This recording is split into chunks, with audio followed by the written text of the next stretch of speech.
নমস্কার বন্ধুরা, আজকে ফ্রাইড রাইস রান্না করব। কি কি দিয়েছি আর কিভাবে করেছি বলবো না, চলুন দেখে নি।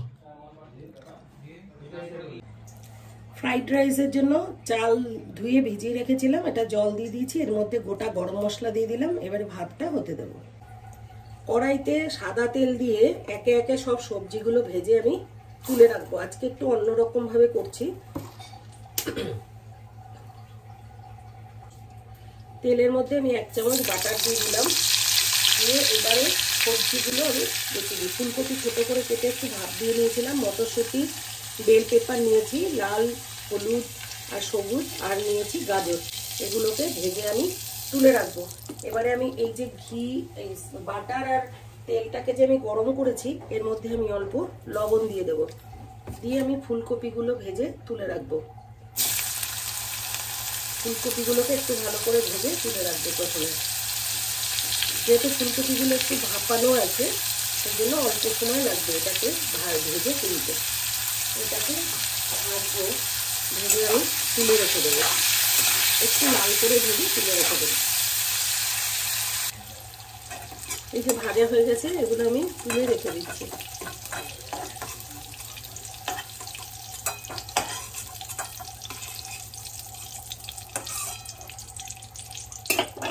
এরপরে গাজরগুলো দেবো, কারণ গাজরগুলো সিদ্ধ হতে একটু টাইম লাগবে। সমস্ত গাজরগুলো দিয়ে দিচ্ছি, দিয়ে ভালো করে নেড়ে দেবো। গাজরগুলো হয়ে গেছে, তো এবারে আমি পেঁয়াজ কলিও একটু কুচিয়ে নিয়েছি, আর সব বেল পেপারগুলো, মটরশুঁটিগুলো সব আমি একবারে দিয়ে দেবো, কারণ গাজরটা সেদ্ধ হয়ে গেছে। এগুলো একটু নাড়াচাড়া করে নেবো, অল্প লবণ দিয়ে দেবো, অল্প লবণ দিয়ে দিচ্ছি, দিয়ে ভালো করে নেড়ে চেড়ে নেব। আর এদিকে আমি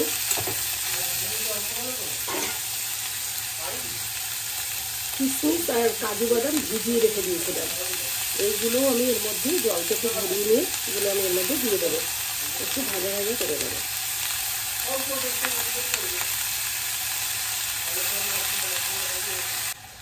ভাজা প্রায় হয়ে এসছে, এবার আমি 2টো কাঁচা লঙ্কা কুচি করে দিয়ে দেবো। এই আমার মতন এত সস্তায় কাজ, তাড়াতাড়ি কাজ কে করেন একটু কমেন্ট করে জানাবেন। আমি কাঁচি দিয়ে লঙ্কা কাটতে খুব পছন্দ করি, তাড়াতাড়ি হয়ে যায়, পিস পিস, হাতেও লাগে না, ঝালও লাগে না হাতে। 2টো লঙ্কা দিয়ে দিচ্ছি, দিয়ে ভালো করে নেড়ে নেব। এবার ভাজা কফিগুলোও এর মধ্যে মিলিয়ে রেখে দেবো একবারে। বাস, এটা আমার রেডি। ভাত আমি উপর দিয়ে দিয়েছি, এবার ভাতে যখন মেশাবো, আবার ভাতে মেশাবো যখন, তখন আমি দেখাবো। এটা আমার মেশানো এই পর্যন্ত কমপ্লিট। গ্যাসটাকে বন্ধ করে দিলাম।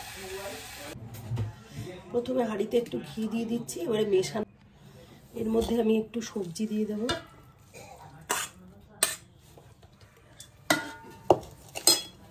একটু চিনি মিলিয়ে দেবো, নুন দিয়ে দেবো। এটা হচ্ছে স্বাদ মতো দিতে হবে, আন্দাজ মতো।